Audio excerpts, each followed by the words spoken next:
Live inside Athens with Guillotine. I'm Adam. I'm Lance. I'm Evan. We're Guillotine.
That one's called Kraken.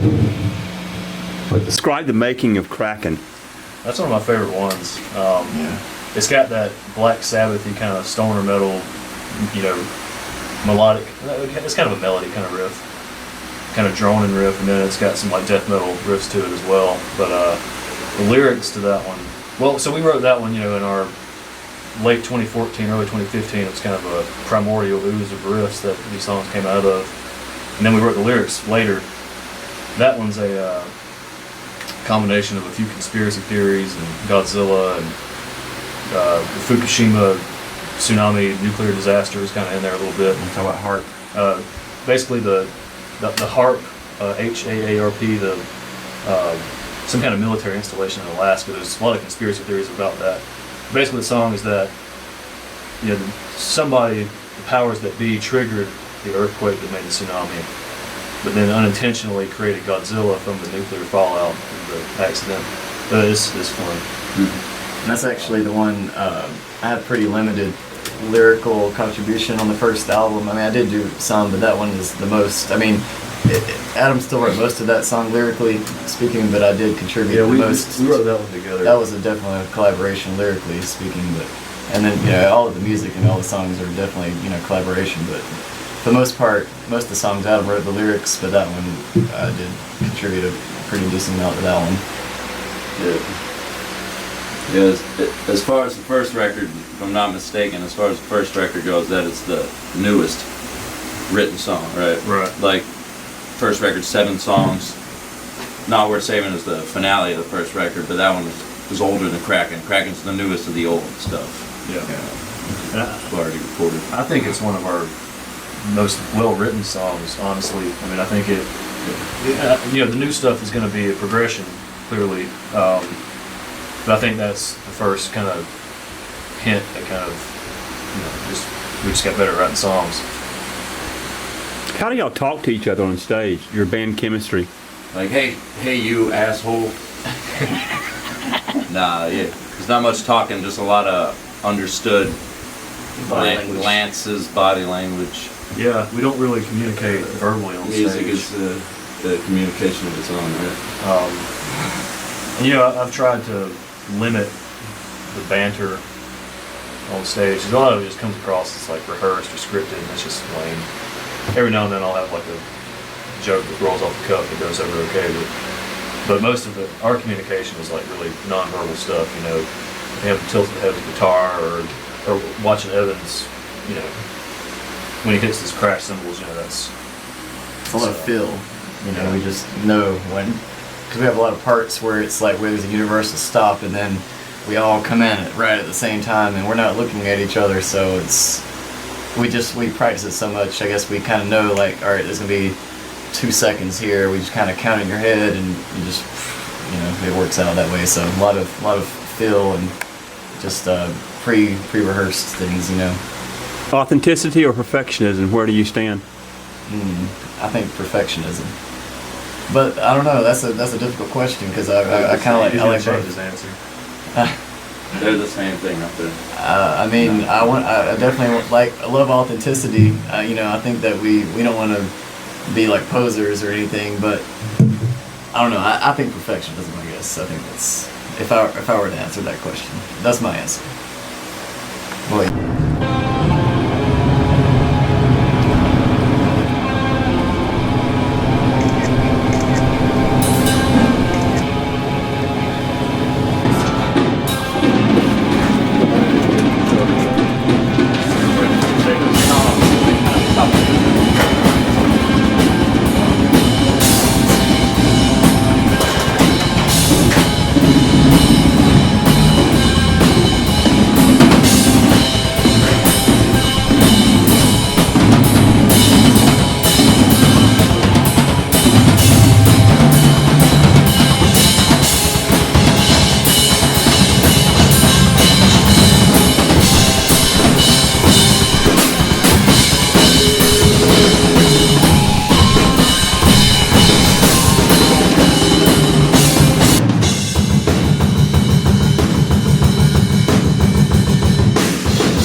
Thank you, Athens. We are Guillotine.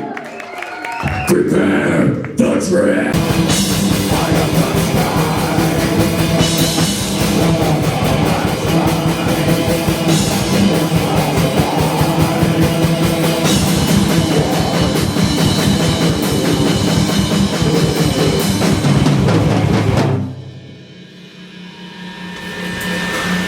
Wear your forearm out. Yeah, it's fucking pig hand.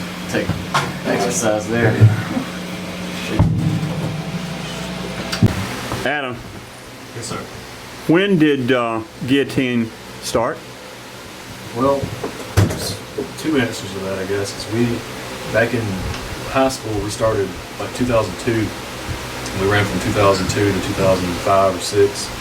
And when he went off to college, it kind of killed it. And then this incarnation of Guillotine started in 2014.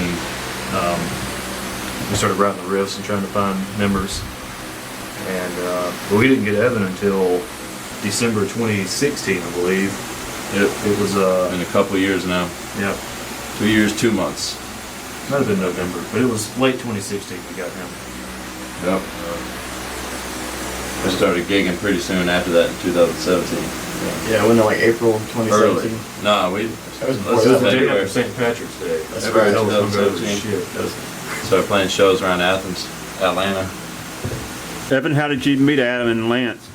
Shoot. Well, I met Adam first. My band, Wicked King. We needed a bass player. And, it was, believe it or not, Craigslist. Where it's not always shady shit that goes on at Craigslist. So, just kept looking for bass players for Wicked King. Adam needed a drummer for Guillotine. Now we're both in both bands. Yeah. Jamming out, rocking as hard as we can. Who's the leader of Guillotine? Me. Me. That's me.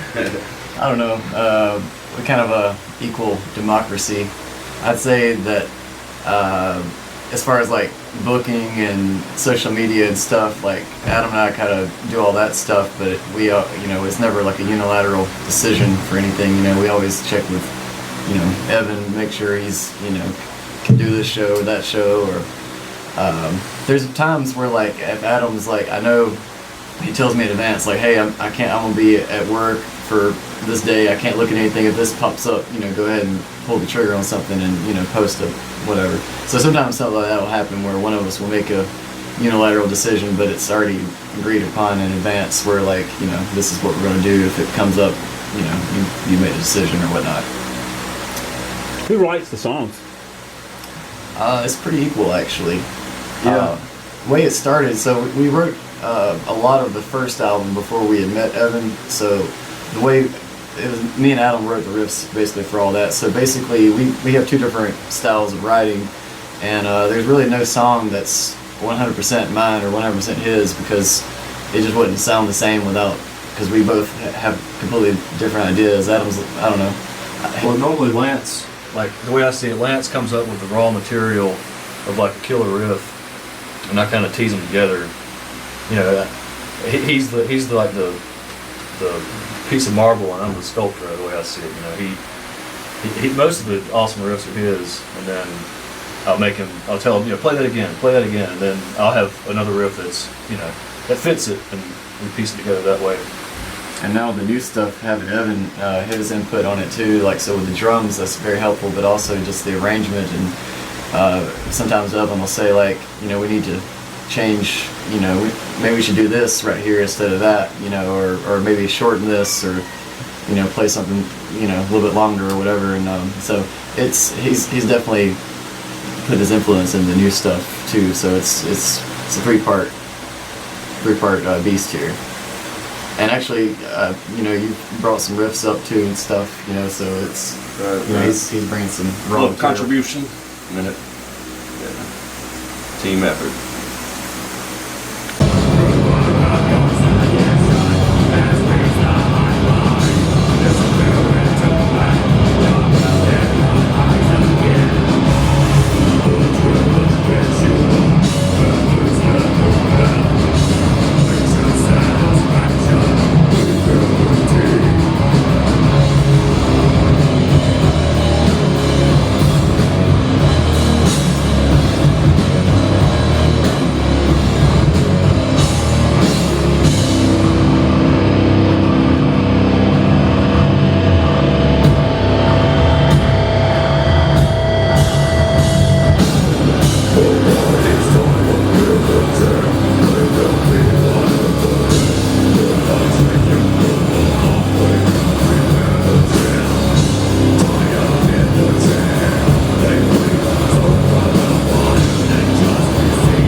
authenticity is more important. I think in most forms of music, well, of popular rock-based music, authenticity is what's more important, especially in the live setting. And I think especially in metal, people don't want to go see a recital. They want to see, somebody fucking bring it on stage. And, the bands that we love, like Pantera, they weren't perfect. They were wasted. They always kicked ass. But like he said, with them, authenticity and perfection were the same thing. Right. They were just such an incredibly talented band. But Yeah. to me, Authenticity or perfection. That's kind of like you're asking me punk rock or metal. Like authenticity. Punk rock, they're giving it their all, but they might be a little sloppy and need a little tightening up. So the best era of metal for me is where punk rock and metal blended, where you had this real fucking soulful, giving it their all, sweating, but they could also play right there right along with each other, right in time. It's a balance. You got to go the middle way. Evan, what do you like about metal? Like about metal, I don't even know. You'd have to ask me when I was like 12 when I first started getting into it or whatever. I guess these guys could probably agree. Metal comes from having a dark mind, dark imagination, kind of being an outsider, not wanting to be part of the top 40 or the whatever. All the jocks and cheerleaders over here and all the nerds are over there. You're just a metalhead. You got your own, like a lone wolf status or whatever. Small cliques. Yeah. Same question, Adam. to me, it's Where does like, metal for you? it's just pure, like testosterone fueled rage. It's like chest beating, screaming at the sky, like it's like one of the few styles, like primal scream, letting your hair down and just fucking, middle finger to everybody, and just rebellion, like you was saying. Like that's when I was 12, when you're going through that phase and like everything pisses you off, and metal is just like such a, it embodies that spirit of like revolt and like doing your own thing to me. It helps us look back in the evolution of man back when we were cavemen instead of gentlemen. I think for me, it's the emotion that it invokes. I mean, like when you're playing that song that has that hook to it, where it's just you can't help but bang your head or just like it makes you move. Like you actually feel the music more than The power of the riff compels me. Yeah, exactly. Yeah. So like you may be driving and all of a sudden that breakdown or whatever kicks in and you just like you just can't help but like move your head, and also it's like a beautiful anger in a way too. Like if you're pissed off about something, you put in Pantera fucking Hostile, and like instead of like actually bashing somebody's face in, you just play that and vent, and it's a good medium, to release any type of negative, emotions as well. So that's for me. That's what I think I like best about metal. There are times when like you're having a shitty day and traffic getting here and bills to pay. You're stressed out with life and you're just mad. And you come in here and you start playing this angry sounding music and you feel better. Oh, that's right. Yeah. Like he was saying, it's that release of all the negativity. People think, oh, you listen to metal, you must want to kill yourself. You must want to kill people. But like it's like you said, it's a healthy outlet to purge all the life sucks a lot of the time, and it's a good way to get it out of your I can speak system. from personal experiences other times. Like I'll come straight from work and change clothes, and then we come down here, we're starting, and I don't want to get too much into that part of my life, but I have a lot of shitty days where it's like I'm just really really pissed off, and coming down here and I might not be in the best mood, but we get about 2 songs in and everything starts getting a lot better then. So it's a very good therapy.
I have 5 basses. 2 of them are cheap, just like beginner basses, and I have so three good basses, and then an electric guitar and an acoustic guitar. So seven guitar bass, 7 string instruments, and a ukulele. Ukulele. Yeah, I've never played it. Pedals. Oh, my pedals. I'm a very simple man. Actually, the only pedals I have is a tuner, Crybaby, original Crybaby wah, and a decimator noise reduction that helps control feedback. It's very effective because so basically all my sound is just my guitar and the Black Star amp, the head. It produces killer overdrive, and I mean, I recorded the whole album with this. I did use a few other amps for like leads and overdubs, but all the rhythm, and so basically like 90% of the album that was just this sound, no effects or anything. It produces a killer sound. So basically it produces a lot of overdrive feedback though, which is why I need the decimator. So I don't really need any pedals actually. I just straight up sound. And then I play a DC Rich Warlock. This is actually a Joey Jordison signature model, who is more famously known as the drummer of Slipknot, but he actually is a guitarist in a band called the Murder Dolls, or he was, I'm not sure if he does anymore. And that's not why I bought this guitar, I just bought it because it had every spec that I was looking for, plus the blood splatter is very metal. All the way to the blood spec. Yeah. I mean, it's got the EMG pickups, the 8185 that I was really looking in. That's what I wanted, that pair. It's got Floyd Rose tremolo system. I mean, it's pretty basic. I mean, it just has a volume knob and a switch for changing the pickups, and it's pretty much it. But very fast playing, great metal guitar, and killer crunch. The combination of the Black Star and this guitar that's my sound. That's it. Bottle of Gatorade for that one. I like to do a Black Emperor first because it's like a good. Oh, yeah. But I think playing this show with these death metal bands, like maybe best to lead off. When you come out swinging. Start the song. You know? Yeah, either way.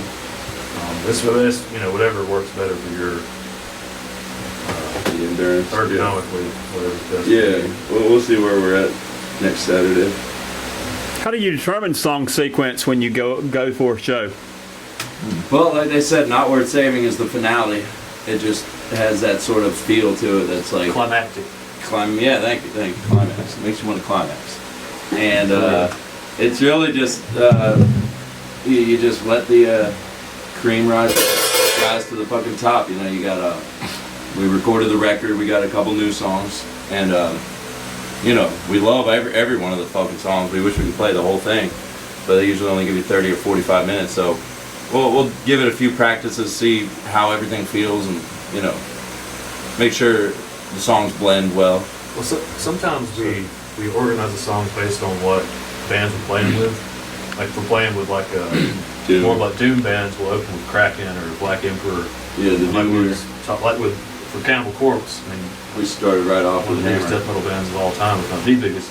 Yeah, we started out with Hammer, which is our new song and probably our heaviest, I think. Very technical. Just the lead-off song is typically where we, base it on the kind of show it is, but always closing. I also like to make sure we do kind of mix it up, like slow song, fast song, slow song, fast song. Make sure it's not repetitive in the style. Which ones? Don't want to do all the fast ones and then all the slow ones. And I like to change the setup too. If we're going like the same venue, like we're playing the Caledonia, for example, and then we play the Caledonia again 3-4 months later. I like to change it up so that people, they don't see the exact same show every time. There was a while when we first released the album where we had our set that we played. I mean, it was almost like we were on tour. It felt like, because we played that same set like for it was almost a year. It wasn't a year, but it felt like it. Finally we just like, all right, we got to change it up. And now we have Hammer. We're working on other new songs, working on a new album right now. But changing up the set when you play in at a venue repeatedly is really important. It's like when your house catches on fire and you gotta choose which children to rescue. You can't get them all, but you gotta get like 30 minutes worth of them out of the house that's on fire. Something like that. What bands influenced me? Cannibal Corpse, Satyricon, 6 Feet Under, Pantera. I was really into Shadows Fall and Lamb of God in the early 2000s, so that was a really early influence on me. Cradle of Filth is another big influence on me too, so I have a really kind of weird... Actually, Cradle of Filth in some ways is one of the biggest influences on me. Like, they're not... I know a lot of people bash on them, so they're not like true black metal or whatever, but the guitar work of Paul Allender is really something I try to emulate with a lot of our music. So that's a whole other topic, but those are probably the biggest bands for me. A lot of what he said, Satyricon, 6 Feet Under is real big for me, and you can hear with the bass sound. Enslaved, and a lot of people, I love black metal, but my favorite of like the black metal-ish stuff is like the more modern stuff where they can, put more atmospheric, progressive rock in with the black metal, but you can't beat the classics either. Mayhem is a big influence on me, I think, and Pantera, Down, a lot of Phil Anselmo's output. Yeah, Down. Back for Halloween, we did a tribute band set. We played Superjoint Ritual, several other songs, and learning those songs, I realized how much of an influence that was on just my whole sense of what like a riff in a song is supposed to be. And I mean, a lot of Phil and some of those projects have been influential in fucking Black Sabbath, of course. Sabbath. I listened to Sweet Leaf the other night. Did you smoke some? No comment. Plead the fifth. So, influences, Primus.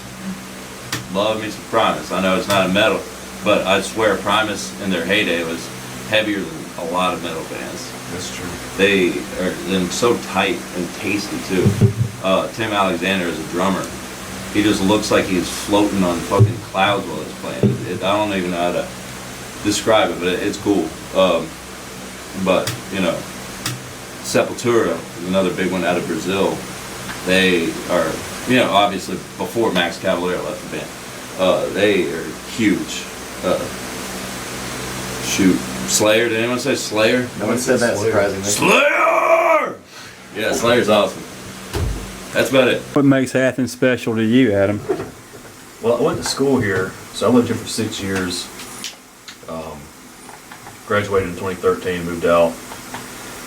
But it's one of you never really want to leave, and I see why so many people don't leave after they graduate and all that. I mean, it's a special place. I think it's definitely the coolest place in Georgia, if not, one of the coolest places like anywhere in the world. But so when Lance moved here, we were originally, when we first started Guillotine in like 2014, we were in Atlanta band, 'cause we both lived in Atlanta, and then Lance moved here, and we found Evan, Evan's born and raised here, so we became an Athens band. So I actually don't live in Athens. I've always been the He's the outlier. Yeah. Commuting to my band practice. Commute to work. Yeah. What high school, Evan? Clark Central. Yep. Oh yeah. As a drummer, Evan, how do you fuse the band? Fuse them. I don't know what that means. How do you Bring it all together. How do you bring it all together? They just tell me what to do, and I say yes sir, yes sir, yes sir. I don't know. It's a tough question. If I can really speak to the new songs that we're writing now, they just kind of come together. You got to chip away at it. stuff doesn't happen overnight. Now, good songs can happen really quickly, but most of the time it's like you got incarnation number one, and then a month later it's suddenly a new thing more formed, and just using the influences that we got. Try to keep things simple, especially in Atlanta, but all over in the metal world. It's like there's a need to be technical. Metal is like often, it's almost like classical music in that like people want to be complex and really technical and like all over the place with the time signatures aren't 4/4 and all this stuff. But I try to keep a basic approach. There's nothing wrong with a nice 4/4 beat in my book. That's all. What most of my favorite bands usually stick to 4/4. And that's the most satisfying sound. Now we'll go into 6/8 every now and then or whatever. Not to get too technical stuff, but like You can't shake your booty in 17/8. Yeah. It's there's a lot of progressive metal out there that gets way too heady and mathematical for me. I respect it, but I prefer me some good, straight up beats, and that's they bring the riffs, and I'll put whatever I can to it, Try out 3 or 4 different beats on one riff, and usually 2 of them will be like the gold ones,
I take it, Adam, you and Lance are brothers. Yes. What's it like working with a brother? Well, it's frustrating sometimes. We do get at each other's throats every now and then, but that's just brother stuff. But then, there's a chemistry there that you can't replicate with somebody you're related to. And not to compare ourselves to famous brothers, but I think it definitely goes a long way with how we write music and the way we sound. Who's the motivating leader of Guillotine? I'd say we all kind of play a part into It's it. a big tug of war, really. It's a tug of war. It's weird they say that.